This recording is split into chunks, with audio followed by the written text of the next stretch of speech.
Hey everybody, it's Brad. And I'm Christa. With the Big Family Homestead, and today we're talking about something that, well, frankly has been difficult and also easy, and it's a big part of our life now, and that is feeding our daughter Grace with a G-tube. How we deal with things, the whole shtick.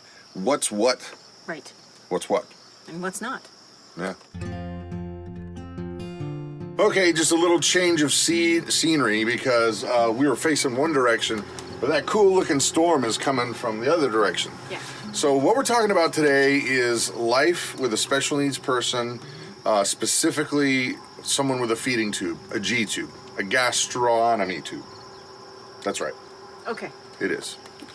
And so, you know, for those of you who've gone through this, you will be able to maybe add to the conversation in the comments section. Or if you're living that way, you can add to the conversation. Or if you're new, we hope this will be a resource for you to maybe skip a bunch of time learning things and doing stuff that we had to just painfully kind of go through. Right. So, Mama has a list. And we're going to start with, let's talk about... Well, hold on one second, though. Yeah. Before we do that, for those of you moms who have a young baby who has to have... We got to back up even dads. further. We got to back up. What is a G-tube? Oh, good call. Good point. A G-tube is a small tube that goes from the outside of the person's belly straight into their stomach. And that's how they eat. And that's how they eat. That's how they get their nourishment. Yep. It is not a traditional way to eat, obviously, because you eat generally through your mouth, and this is the way that they get nutrition aside from a tube, an NG tube, which goes through the nose. Yep. And that's no fun. Our daughter has had that several times, and she hates them. Well, feeding it down is painful. Yes.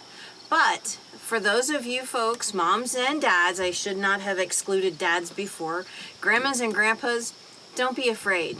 This is not a scary thing. It's hard to go through. Trust us. In the beginning. In the beginning. But as you're there in the hospital with your baby... Or child, or adult. Child, or adult, exactly. Talk to the nurses and doctors. Ask them, plead with them, show me what you're doing, because they will not always be there for you when you are at home. Right.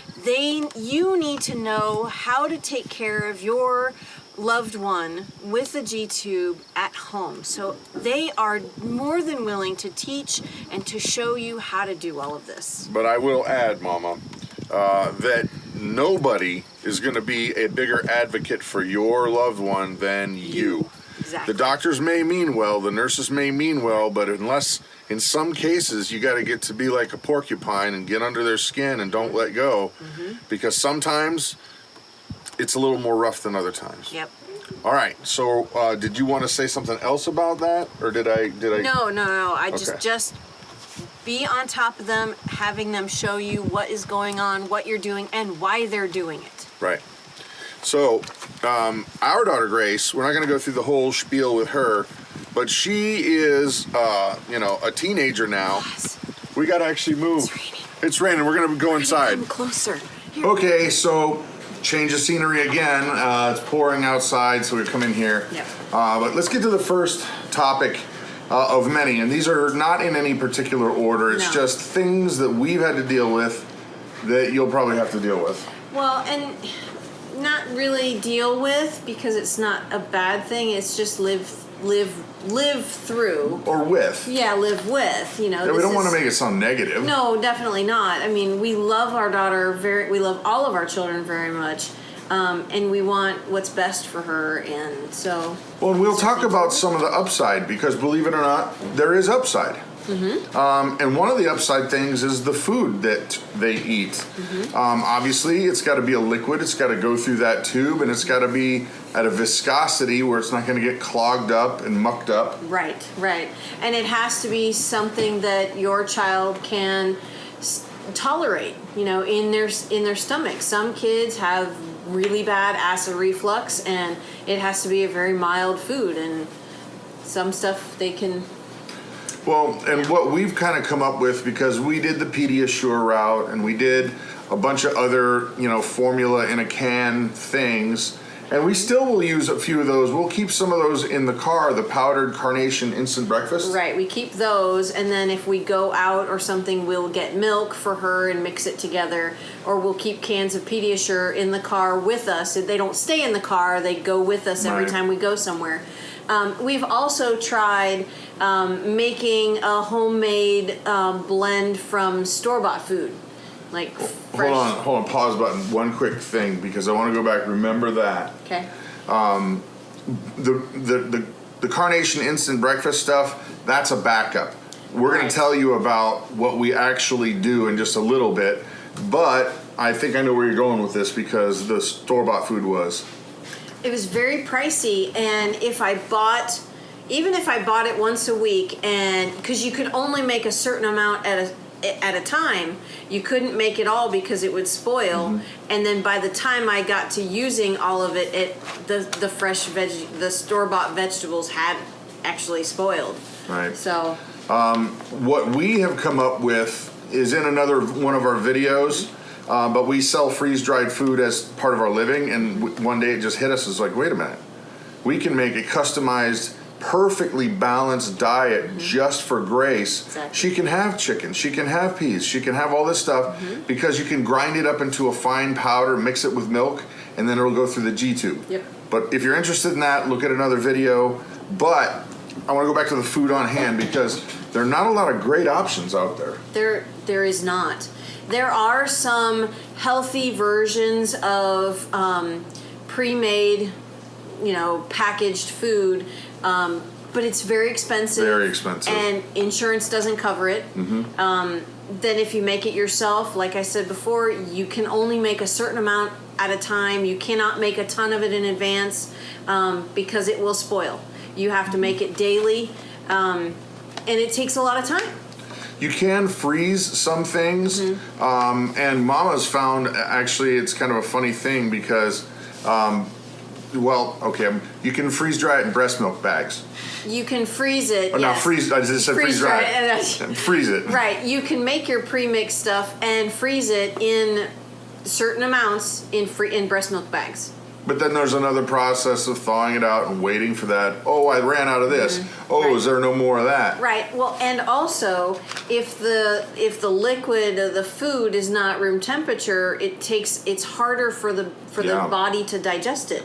Yep. So it's got to be like Grace will get warm milk when we mix her food together. It's warm, so that it's easier for her body to digest. Yep, and so just being aware of what kinds of food are out there, and asking your doctor, because products come and products go, and I understand that sometimes insurance will pay for things and other times it won't. The solution we've come up with is the Thrive Life freeze-dried food, which you can find out later. But for us, it's perfect, because it's not a blend that they made for a general overall umbrella. It's exactly what the nutritionist and the doctor told us would work for Grace. And she's not been sick. She has not been sick in a really long time. Since we have started using this, she used to get pneumonia 4 or 5 times a year. She has not gotten it once in the last year or the year or two years. Two. Yeah. So, okay, moving on to being out in the public. You can't hide your kid, you can't hide your adult, you can't hide your family member from the world. No. We are in the world, and it is not a healthy thing to say, okay, well, you just stay at home all the time. No. Because you're embarrassed or people stare. Because that happens to us every time we're out. And what you have to do, honestly, is grow a thick skin. Because you don't want to go flying into some kind of stupid argument with somebody, because they might be looking at it going, what is that? I've never seen that. Of course, there are times when people are mean. Yes. There are, and you're going to have to be able to just go, bite your lip, and just know that they don't know. They're ignorant. Yep. You got to grow a thick skin. Right. Because, one of the things we do is every once in a while our family will go to a restaurant and eat out. Right. And while the waitress will bring over the waters. We make sure Grace has what she needs. She's got her little kit of stuff. She brings it out, and then we order. And by that time, she's feeding herself right from the table. Yeah, she is eating when we're eating. And we're not going to hide her away in the car and have her do it there. Why should we make her feel embarrassed about the situation. Way she eats? Yeah, exactly. No, she should be proud of the way she gets to eat. You know, this is a blessing that she actually gets to eat, that she's alive. Yeah. And I will say, okay, this is dad mode coming on. There are times when I've wanted to go and do something very un-Jesus-like to people. And they deserved it. But that's not. You got to tenor your emotions. You got to be able to back it down. And sometimes just a look is all you need to do. If somebody is being nasty, you're going, look at that, and staring. All you need to do is go, and then they'll go back to what they're doing. Right. Because I'm not suggesting you don't try to make sure that your G-tube fed person, their feelings need to be put into play too. They can't just be like, if people are sitting and laughing and making fun, there's no way. Okay. There is no way. No. But tenor your emotions because people will stare. A tip is that if you're in a booth rather than a table, it's a little less visible in a restaurant. Yeah, but we generally sit at tables because it's easier. Because we got a big family. Because we have a big family, but a booth would be easier. Would be easier, but We've gotten to the point where it doesn't matter. Yeah. Because it's been years and years and years, and we know when we should give the look to somebody and when we should just shut up and just deal with it. And it's most of the time it's just we'll ignore them. Yeah, I have blinders on when it comes to folks like that. I just ignore everything that these folks are doing. Yeah. And just focus on my family because that's what's important. Let's talk about being at a restaurant. The food you bring, portability is a very, very important thing. You can't bring something that's frozen unless you're planning on giving it enough time to thaw. Right. Let's say that you go on a vacation, like 3-day vacation. Let's say everything's going good medically. Well, you got to plan for that. What are you going to bring? How are you going to bring it? Well, and you have to kind of over prepare because if there's a spill, what's going to happen? You can't just run to the store. Generally, you can get Pediasure from the store, but it's kind of it's a hassle. Bring extra. Right. Should we show them Grace's kit that we have? We can show the kit in just a second. We'll pause in just a second. But now, you know what? I think it would be an excellent time because we can show how she eats. So pause.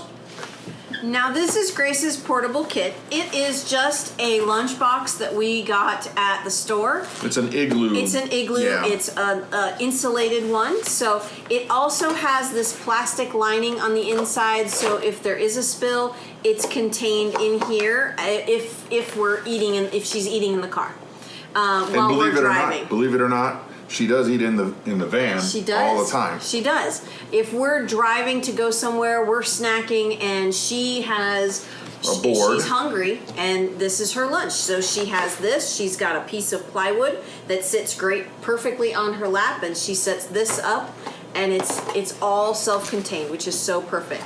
So she keeps syringes with her too, one for water and one for Pediasure. A cup for water and a cup for the Pediasure. She'll pour one of them into here so that there isn't too much in here if the car's bouncing around or anything like that. Her G-tube extension, and there's napkins in the bottom. And there happen to be congratulations 2018 napkins. And once again, this is the mobile kit because we don't generally use Pediasure anymore. No, this is only for when we are out. And so anytime we go anywhere, this kit goes with us just in case. Now, here's a hard one.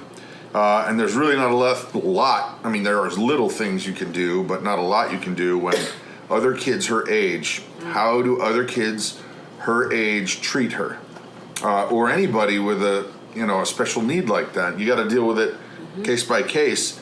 But I would say, when we're talking with other kids, it doesn't faze Grace. No, it doesn't. She also has cerebral palsy, and one leg was shorter than another for a very long time. And so she kind of runs like, she looks like at any moment she's knocking down all the bowling pins. Yeah.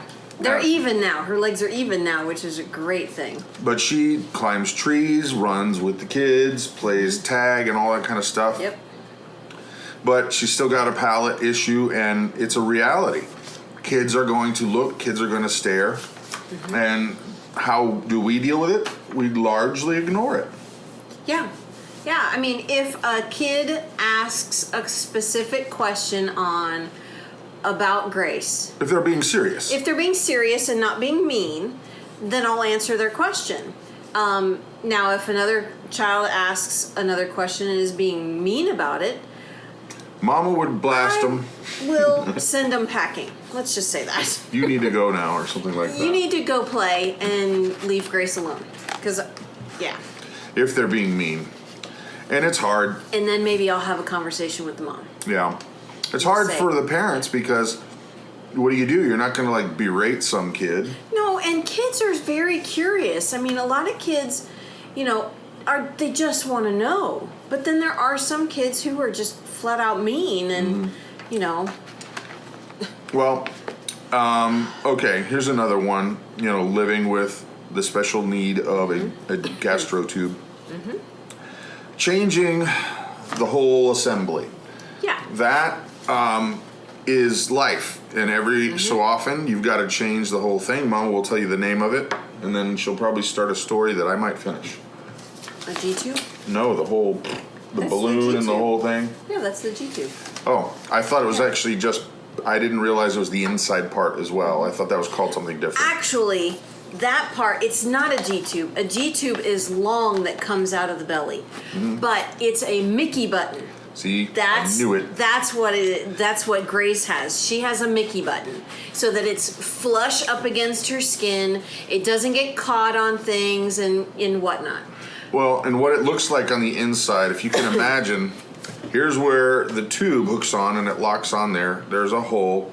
And then on the other side, there's a tube, but it has a balloon on this side. So that when it goes through this side, it's nice and small and tight and can go through the tube, or the hole rather, and then it comes in here, and they have it to where this side can fill that balloon. It's a little rubber ball. Okay, I guess it's show and tell time. Mama, show them what this device is, because it's not the G-tube. No, this is a Mickey button, and I apologize for calling it different earlier. They come in packages like this. It is a sterile kit that has all of the supplies that you need, aside from the lubricating jelly so that it goes into her belly easily. Now,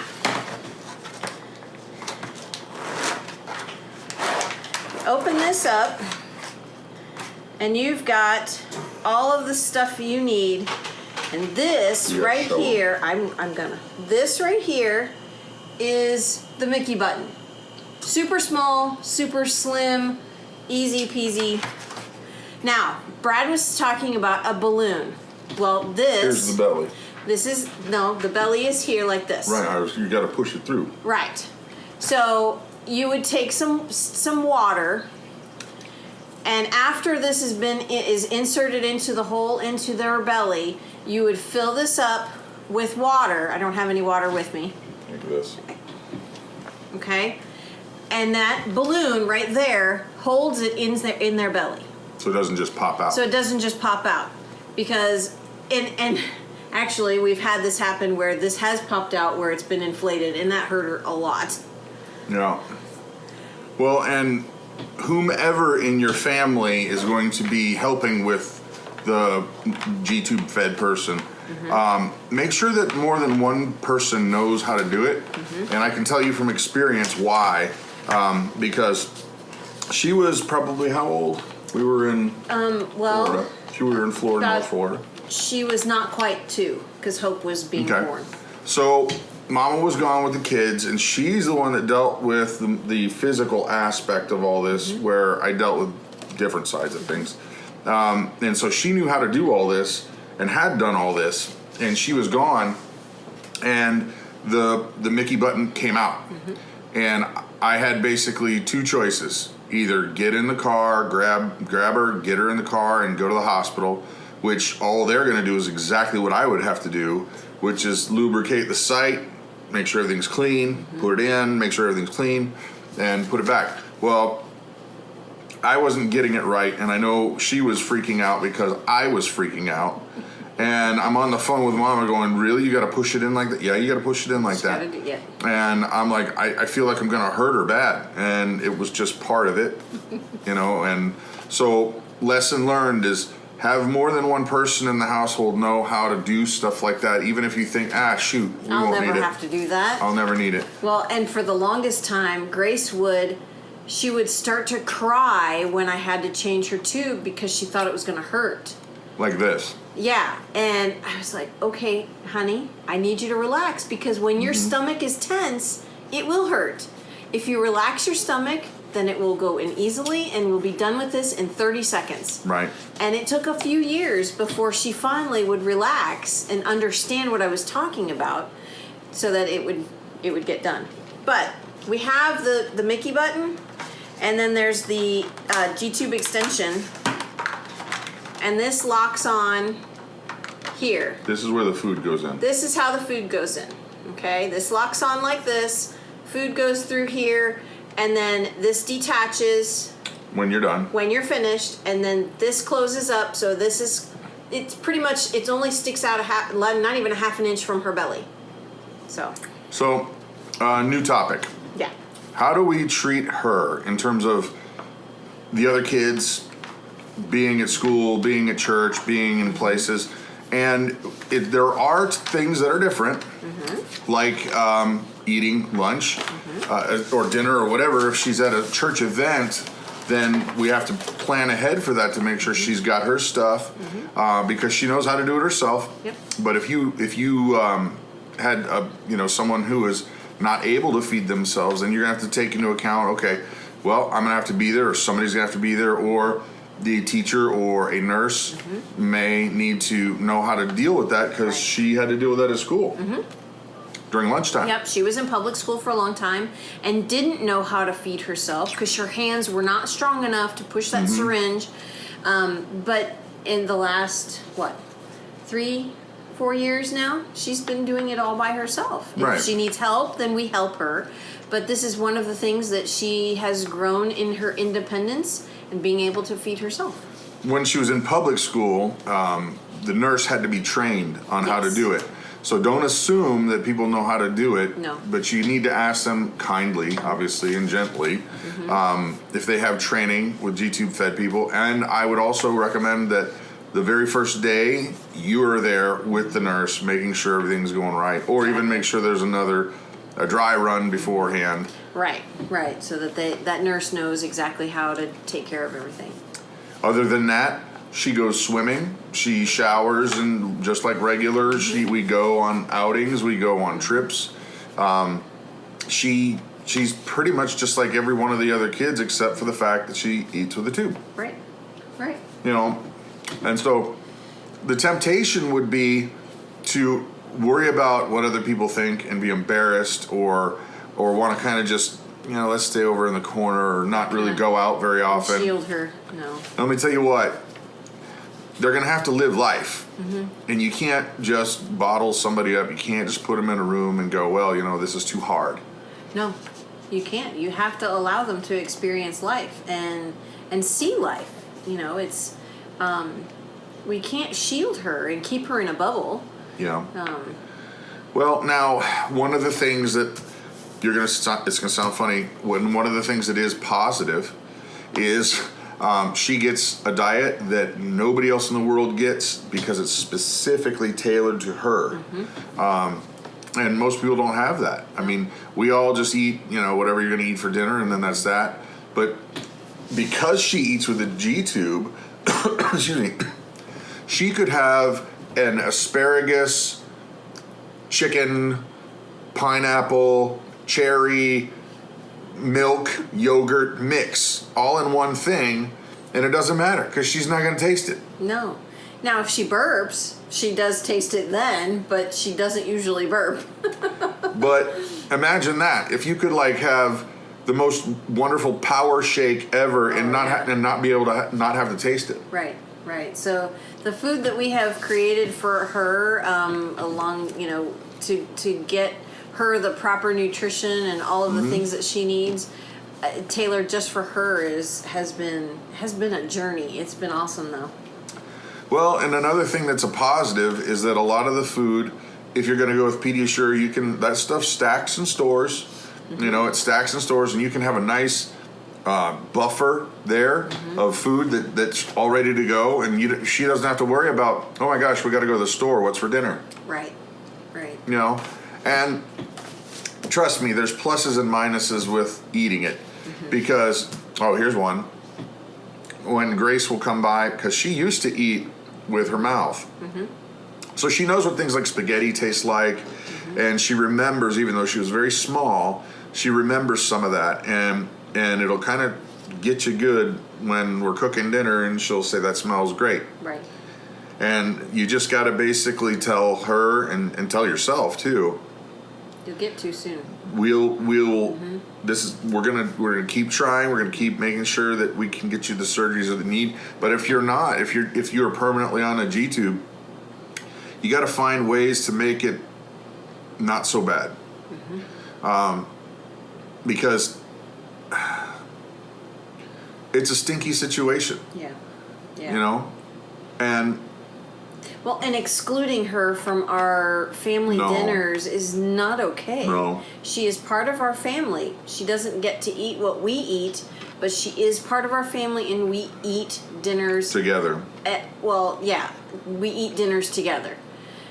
She eats, if the kids are eating lunch, she eats lunch with them. She eats breakfast with them. So she's not excluded from anything that we're doing. No. Actually, she's encouraged to climb trees. Of course, we don't have very many trees here, but climb trees and run and jump and do all those things that kids do. You know, we don't limit her on her activities. That was actually a friend of ours many years ago, when Grace was very small, had told us, you hold her back on things that she wants to do. You need to allow her to experience and fall, because that's another way she's going to learn how not to do something. Yep. So yeah, you can't just keep them in a box, and so, because then you're going to be limiting their whole life. Exactly. Other things that are positives, you don't have to have a meal plan. Not for her, no. No. Well, no, take that back. We do have a meal plan for her. Well, however, for us it's different because of the freeze-dried food. Right. What we do is we get all of the stuff we know she needs, and then we put it all into a big... Vitamix. Well, no, I mean after it's powderized. Oh, back into a big bowl. Can. A big bowl, and then we scoop it into her yogurt or milk or whatever it is that she's going to be having. Yep. So for us, you know, she just ate asparagus, like I said, sauerkraut, green beans, and all that stuff. Sauerkraut. Oh boy. Sauerkraut and toothpaste. No, that's a terrible idea. No. What is it with you and sauerkraut and toothpaste? I think that's probably the worst combo that anyone could think of. Oh god. Mint, toothpaste, and sauerkraut. Ugh. Maybe. Oh, I don't know. So anyway, I hope this video is something that will help you, because it's not easy, but take a deep breath and go, you know what? We're going to get through this. And I promise you this, that you'll be stronger on the other side once you get the handle on things. Right. And we've become more patient with people. Not Grace, she's great. Yeah. But it's one of those things where if you've not had a kid with special needs, it's hard to describe how it is. So I don't know if I can, but I'll just say this, that you learn to appreciate the little things in other situations with kids and food and smells and portability and moving around and we're going to go to McDonald's. Okay, well here's $5 burgers, pass them back, and then she's back there with a board feeding herself with, the food. Of course, her Pediasure is probably better than those burgers. I don't know. There's a lot of sugar in Pediasure. So, Yeah. anyway, comments down below if you think you can add to the conversation, because it's not an easy road. No, it's not. But it is a road that God has put us on, and we will take it on. Yeah. Yep. So anyway, I'm Brad. And I'm Christa. You guys have an amazing day.